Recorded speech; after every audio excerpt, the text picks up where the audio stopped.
Hello and welcome to Oscar Mike Radio, this special edition. My name is Travis, Marine Corps veteran and your host. Oscar Mike Radio is sponsored by Joyce Asek of Asek Real Estate and Echo 6 Ranch Creations. Thank you, Danielle Rocco. I want to thank my supporters, Cason Shaving Company, Exceptional Parent Magazine, and Fight Camp. Be your strongest combination. As we talk about this combination of family, friends, and country for JJ Millet, part two of JJ Strong. And I'm with a special guest tonight, his cousin, Elizabeth Dubois, who is really going to give us a perspective about this because, amongst other things, she is a professor, an expert in cybersecurity and domestic terrorism, as you will find out. Elizabeth, welcome to Ask Mike Radio. Thank you. Thank you for having me. And I'm very happy to be here to discuss not only JJ as a family member, but also the behind the scenes kind of look at what Homeland Security experts would really mirror and see in this case. So just to catch everybody up, and I'll have the link to part one in this website post and part two, but your mother reached out to me, Emily, and said, hey, my nephew served in the Army National Guard, had some, issues, and was being seen by VA care, and in February had an incident, and now is being brought up on charges of domestic terrorism and could be in jail for 20 years. What can we do? And it seemed what could have been a fantastic story of everything working has turned into this legal quagmire really quick. So, like I asked, his sister, Courtney, what do you know about the man, the cousin JJ, and what does he mean to you? Yeah, no, that's a great question. So he obviously is my cousin. He is one of the kindest people you will ever meet. He would give the shirt off his back to pretty much anyone. And since this case began, and I've been doing public outreach and social media posts, I've had former inmates from his time as a correctional officer reach out to me. They didn't message to vent like you would typically expect. They messaged to share how JJ was different, how he treated them with dignity they hadn't seen from others in the system. He is deeply devoted to family, and my earliest memories of him are defined by his service in the military. So when he came back from Afghanistan in 2011, I'm trying to do math, I was 13. So I remember praying at night that he would return safe. And when he did come home, he actually brought me a stuffed bear with a little army uniform on it. And it sits on my bookcase right by my desk. And that really represents kind of the limited worries I was allowed to have as a child and still am allowed to have today because of people like JJ. Those that are willing to carry the country's worries on their soldiers, on their head and kind of on their body, so we don't have to. And kind of fast forward now, as a professor of Homeland Security and cybersecurity, I know that I'm here with the freedoms, the education, security I enjoy because of JJ. And I'm here because of those that do go to war and serve this country, so I don't have to. So that's a little about him. So you got to watch him and Courtney, be brother and sister. This meant a lot to you. You were very happy as a 13-year-old with him coming home. And it seems like, talking to your mother, that the whole family, you were a tight family, and Derby is a very close-knit community in Vermont. Would that be a fair characterization? Yeah, definitely. Like I said, we're my father, his uncle is one of five, and again, you lose touch over the years, but when something happens, you're always there, and that's what family ultimately is. And that community is very tight knit, as is actually mine in New York, but it's very hard to find that sense of community where everyone has each other's backs. And that is exactly what we have in the Northeast Kingdom. I do cybersecurity. I'm not in the terrorism side of it, so to speak. I know of it because of cyber threats. But what got me when your mom reached out to me and I started looking at this is, okay, what actually happened that this had to rise to the level of being charged with domestic terrorism? Because as I understand, and for people who didn't see part one, is he had an event. He said he heard voices and wanted to hurt himself and other people. And this came out of the clear blue. He called the 988 number, got connected to help there. They referred this to the Vermont State Police, and he drove and surrendered himself, his firearm, and his pocket knife, utility knife, to the state police and got into VA care. And then while he was in VA care, he was charged with this crime. And then I'm reading the news links that you all sent me, and it was like, the police found this, manifesto, and this manifesto was what led the Essex County attorney to file charges. And then I'm hearing that that's not actually the case. And I think people are very confused about why the prosecution went this way. And I was wondering if you shed some light on what actually happened, because I learned that what actually happens and what the news media reports and what the prosecution links are three very different things.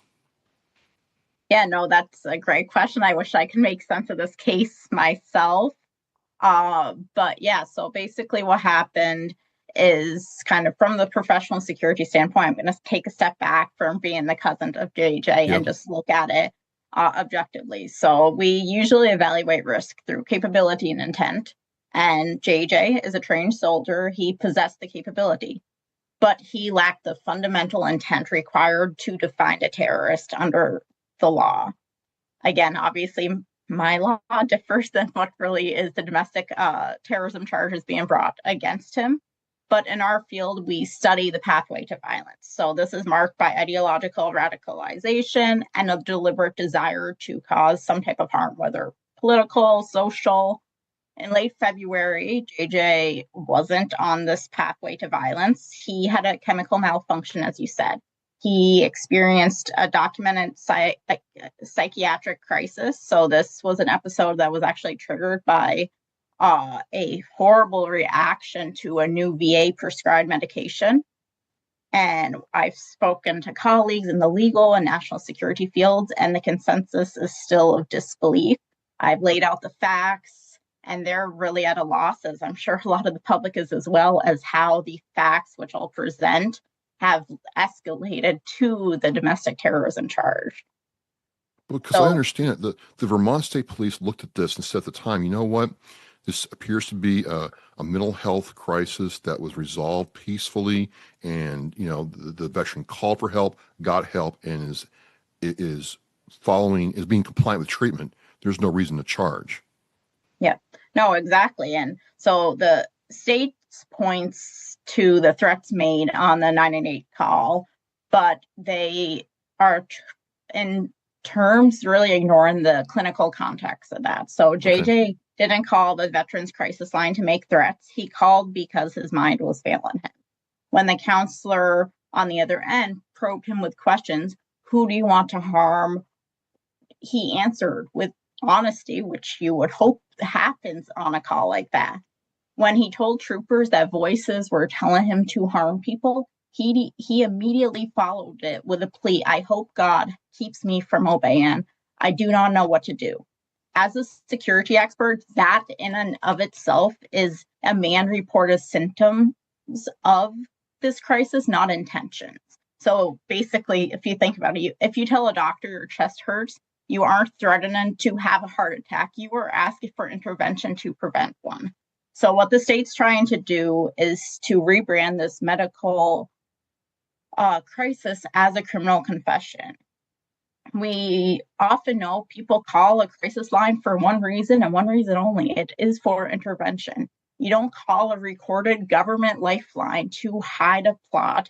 You call because you are internally probably losing the battle with your own mind and you need a circuit breaker. So in the state's attempt to treat JJ's honesty as a confession, the state is effectively claiming that seeking help is an admission of guilt on its own, which really undermines various laws, but really the principles of due process. So that's really the challenge with the call itself. And just to be clear, as I understand it, and I did my looking around, and he's JJ has no prior convictions at all. No, not at all. He's not on any current domestic terrorist watch list, either 6 months ago or before this happened. No, like I said, he was a corrections officer for years after returning from Afghanistan. And obviously, like I said, inmates reach out to me about how wonderful of a man. You'd be hard up to find someone that knew JJ, whether in past or present, that doesn't think that of him.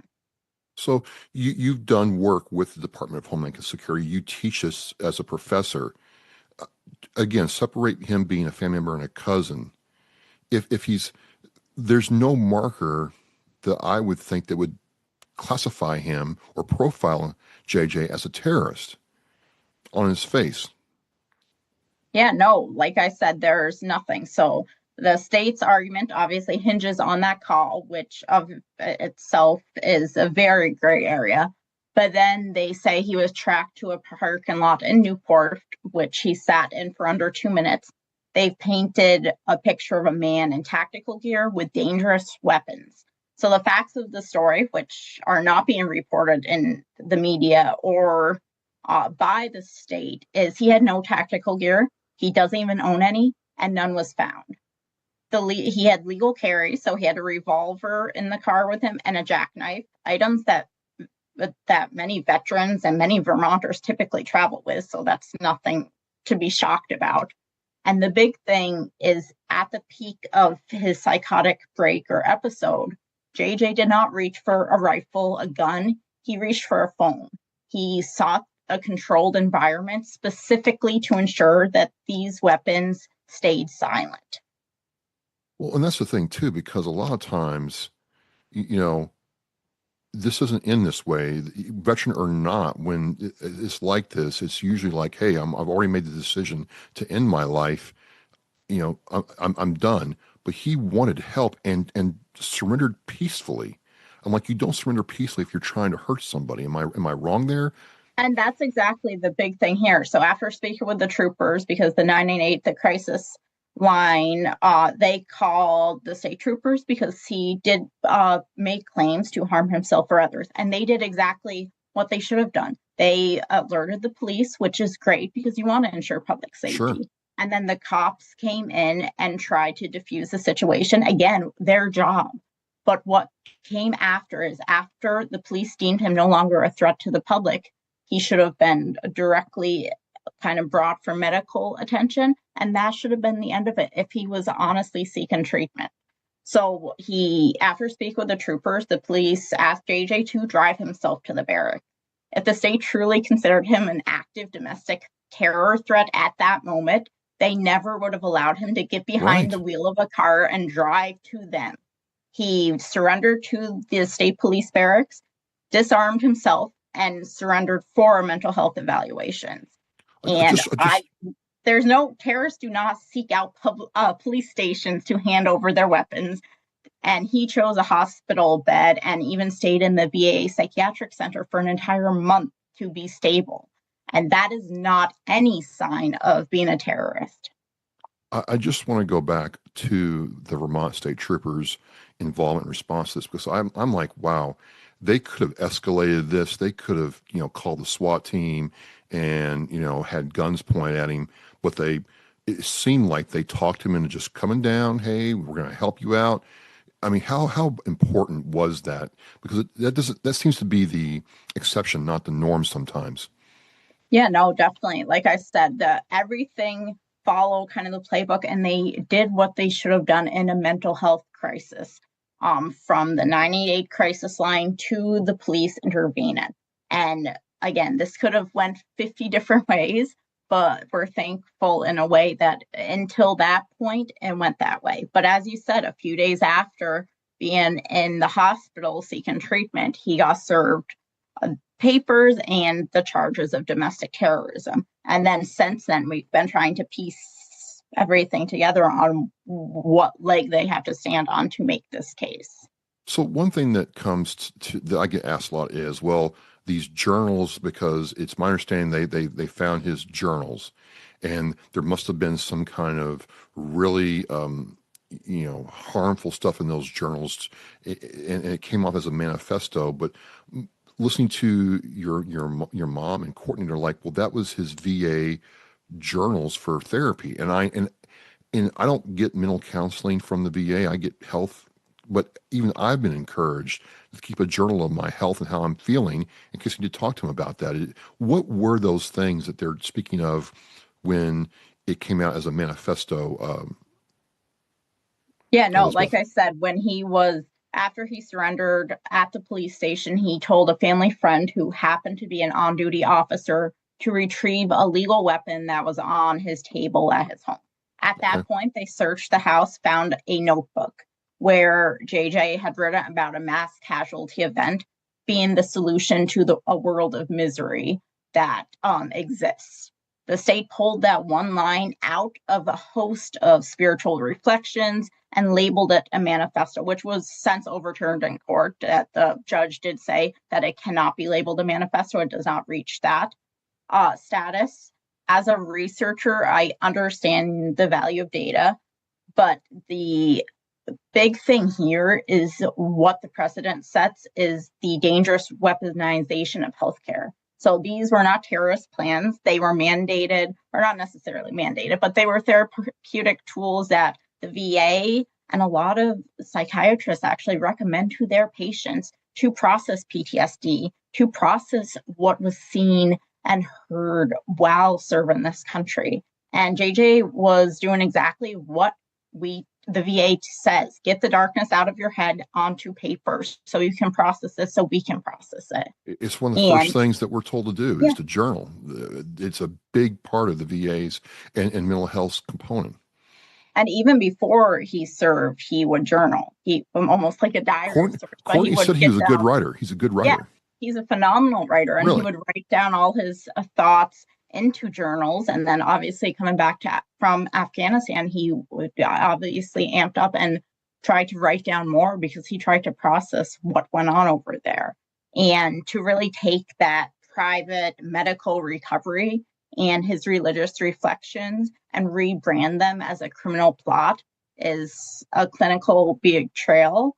And again, there's a lot of kind of private struggles in this, and they're turning those private struggles into state evidence. So this in turn is really sending a message to every service member that your recovery is now a liability. So that's before we get into the final part of this. This is the thing I want to kind of ask you about. You have studied, taught, and worked in Homeland Security to prevent terrorists from attacking the U.S. or understanding what to do when they do. What happens when that law enforcement first responder, that military veteran, that active duty service member says, you know what, I'm not right and I need help. And then they see this and say, you know what, this is not worth my good name, my career, or my freedom. This is gonna have a domino effect in your opinion, right? I don't even know where to begin. This is going to set a precedent that I wish would stick to just the Northeast Kingdom, but it is going to quickly domino across this country. Even if one veteran is afraid to call, that's too much in my book. That call line, that crisis line, it is there for a reason and should be a safe place for veterans or people in mental health crisis to be able to call to hopefully walk them off the edge. And what this is saying, if these charges carry through and he does actually get charged as a domestic terrorist, what this is telling every single veteran across this country is it's not safe to call. It's not safe to get help. You have to suffer alone. And that's going to lead to the worst case scenarios for so many of the people that we have relied on to give us our level of security. It's extremely worrisome to me that it's being done like this. And I'm going to keep my personal feelings out of this for now, but to me, I'm like, you sit there and tell veterans and first responders, hey, I've had shows about the 988, helpline and the mass health helpline for this reason. And this comes back to a situation that happened in West Roxbury where the veteran drove in the parking lot and wound up, you know, a bad conclusion to the issue. And I didn't want to see that happen again. And I just keep seeing where I need help. You tell people to ask for help, and now they're being punished for it. I don't understand the long-term complications of this if this continues. And the sad thing in all of this is in security governance, which I teach, we advocate for clinical first approaches. JJ Really? followed every protocol established for This a could have been veteran a crisis. this could have been like a success. The process worked. Yeah, it could have been a success story. He reached out to the VA. He contacted the 998 crisis line. He followed police instructions, surrendered his weapons. But if the state rewards that level of transparency with domestic terrorism charges, they're not just prosecuting JJ, they are really dismantling the very safety nets we have spent decades as a country trying to build. And again, it's basically saying that this lifeline that we say is out there is actually a trap. And that is not what we want to say. And that's not the message we want to speak to our service members. I'm getting asked, and I wanted to kind of get you on so it would come from you and not from me. But I'm getting asked, hey, Travis, what can we do to help out, JJ, his family and the people in Vermont who are trying to rally for him? When we want you to know that he's not alone, but what can we do? Because we're rolling up our sleeves, getting ready to help. Yeah, no, like I said, that's definitely a great question. I guess the biggest message I want people to take away from JJ's case is that public security and human empathy are not mutually exclusive. That is something that is very, I don't know why that's being so hard to understand at this point, but we can and must keep community safe. That's 100% the goal. But we have to do so without destroying the lives of those who have sacrificed everything to serve us. So again, the big thing is to share. So we really have to get the word out there. We need to do better to really show that JJ is not a threat to national security. He's a victim of a system that's currently failing to distinguish between a soldier in pain and an enemy of the state. And we need to do that not just for JJ, but for the hundreds and thousands of veterans that are watching this case right now. They're looking at Vermont to see if it's truly safe to ask for help, or if this safe harbor is actually an illusion. And that really leads to kind of the sad thing as a professor. It's actually really hard to teach right now because I'm like, the laws, the justice system I teach about, I don't know if I believe in at this point in time. If we criminalize the honesty that's required to survive a psychiatric crisis, the lifeline of the 988 crisis line is no longer a resource. The true threat to our national security is this prosecution carrying through. It's not JJ. It's not veterans that are in a mental health crisis. It is the fact that the justice system is serving up domestic terrorism charges to these people. So I'm actually drafting a bill right now to present to the state of Vermont and to federal government to hopefully ensure that the promises to our service members are not just spoken or written, they're actually acted on. And this hopefully will protect them on the legal side if this were to happen again. My goal would be never to see this in the news again. But if it was, I'm hoping that I can get some buy-in from some politicians to really make sure this is cemented into law. I have to ask if any of the Vermont politicians, reached out or been a help to you all. No, not really. No, like I said, well, I've had a very tough time. And to be honest, a lot of the politicians, I think, are holding their breath to see what the outcome is. And then they will jump on if it's a good outcome. And then if not, they're going to kind of shake loose of it. Like I said, I've been extremely disappointed. Like I've reached out to some politicians here in New York. Again, it's a state level, so they didn't really have much they could do in New York State for a Vermont State case, but they're going to look into it. But the sad thing is what we've seen across the country is injustices only thrive in the dark. So the most important thing that you can do is share JJ's story. We need to really bring this into the light. I hate to say this because it's a double-edged sword, because showing this case is going to make people fearful to call for help. But at the same time, if we don't let veterans, citizens, policymakers understand what is at stake, we may lose the very trust that, or the little trust that's left, that our veterans place in us. So it's time to really stop treating a veteran's scars as a crime, and really that honor that they earn by serving this country is something we really need to respect more. There's all these services and kind of ceremonies out there, but unless you can back that up with laws and protections, and especially the scars from mental health crisis, there, I find it kind of a moot point.